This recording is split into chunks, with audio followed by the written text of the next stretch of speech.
Hello my friends, today is the day where I hear some very unfortunate news. Total Biscuit, which in my opinion is more than a video game reviewer, has died of the cancer that he was struggling with since 2014. He first was diagnosed with bowel cancer in late April 2014. In April 2015, a CT scan showed a complete remission of the cancer. However, by October 2015, a new CT scan showed that while the bowel cancer had been eliminated, the cancer had metastasized to his liver and was determined inoperable, with his doctors giving him a 2 to 3 year life expectancy.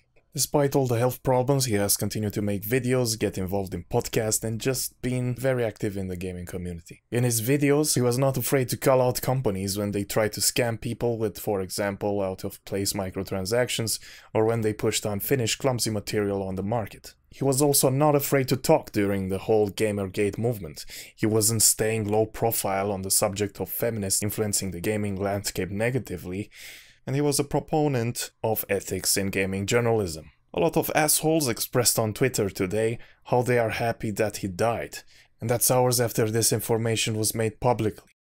Even if you are politically on the opposite spectrum, you should still admire that this guy, despite doctors telling him he has 3 years left of living, still kept on doing his work. He didn't cry about it or retreated from the world, he kept on entertaining the world. And what entertainment did we have?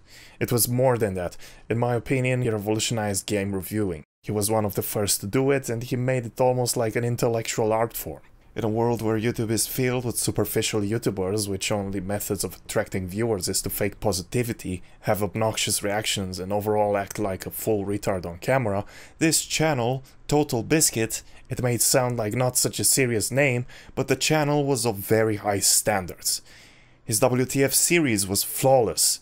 The way he could just eloquently express himself without even having a script, and being exactly on point and having complete awareness about every little detail that the game was presenting in front of him. It was a truly fascinating channel, and it got over 2 million subscribers fairly, based on work, and not on bullshit videos with low quality humor like the rest of YouTube has.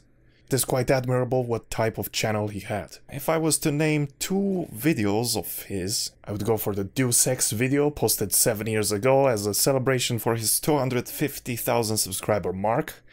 Deus Ex has one of my favorite stories. I have a weakness for dystopian science fiction, hacking, technology, robots, and conspiracies.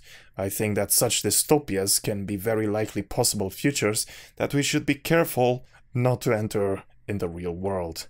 But yes, you can truly see how he was developing his channel style back then. Style that later got refined and turned into what became in more recent times the around 30-minute WTF series, in which he analyzes gameplay but also looks in the beginning of the video at the game menu to see what interesting options can be found, or just see how detailed or minimal it is. That aspect of the video becoming like a signature trademark. The second video I would recommend is where he takes a look at Far Cry 3 Blood Dragon. I actually discovered this game through his channel. I know it's 2018, but it still feels like yesterday when I saw that Blood Dragon video pop up.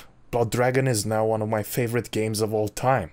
And guess why? Well, it has that dystopian atmosphere, not only that, but it also has a whole synthwave aesthetic. And if you don't know what that is, go ahead and watch my synthwave documentary. But it's basically what I am into. This science fiction version of 80s science fiction. It has a clear theme, from the atmosphere to the colors to the music. It's a lifestyle, and I found out about it in part because of this one Blood Dragon Total Biscuit video. Now obviously there are a lot of good videos that you can look at, especially from the indie game scene, but these were the most impactful ones that come to my mind right now. Total Biscuit was one of the great YouTube content creators, and I would like to pay my respect to him. And not so much respect those subhumans with the negative posts on Twitter. I mean, that's wrong on so many levels.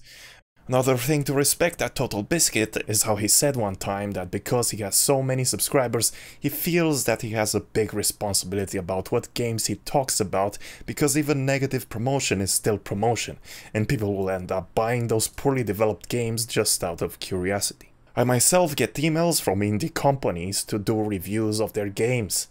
They send me those redeem codes like it's a festival. Do I give the time to even check them out? Of course not.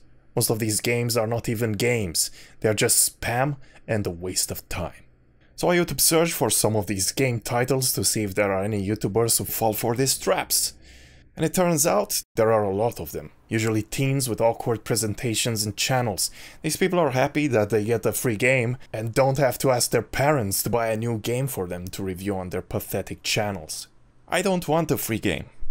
That free game has 90% chances to be a complete waste of time. And I don't have time to waste. Life is important and we should ask every second of it if we are doing something worthy of our limited time span that we have on this planet. The fact that Total Biscuit exposed this kind of garbage on his channel truly made him controversial, and not liked by many, but also liked by many, including myself.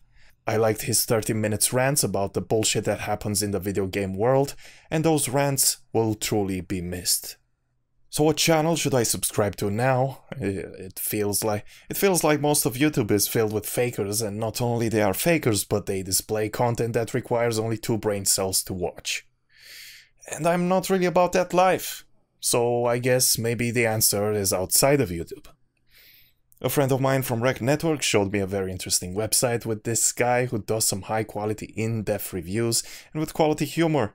The name of the project is Zero Punctuation and is published by the Escapist magazine. And it looks to me like a good home for those who seek to feast on movies and games getting roasted by a highly cynical and well-spoken individual. And that reminds me a lot of Total Biscuit. After all, he was the cynical Brit. Seems like YouTube is just becoming shittier and shittier these days. Not only do we have to deal with the YouTube censorship and apocalypse, but the remaining good content creators die of natural causes. It's pretty sad. But this is the truth. I again send my respect to Total Biscuit, by his name John Peter Bain, and condolences to his family. Thanks for watching. By the way, for those who are subscribed to my conspiracy side, which is probably 95% of you, my alternative interpretation of Far Cry 5 is coming soon, so I shall see you then.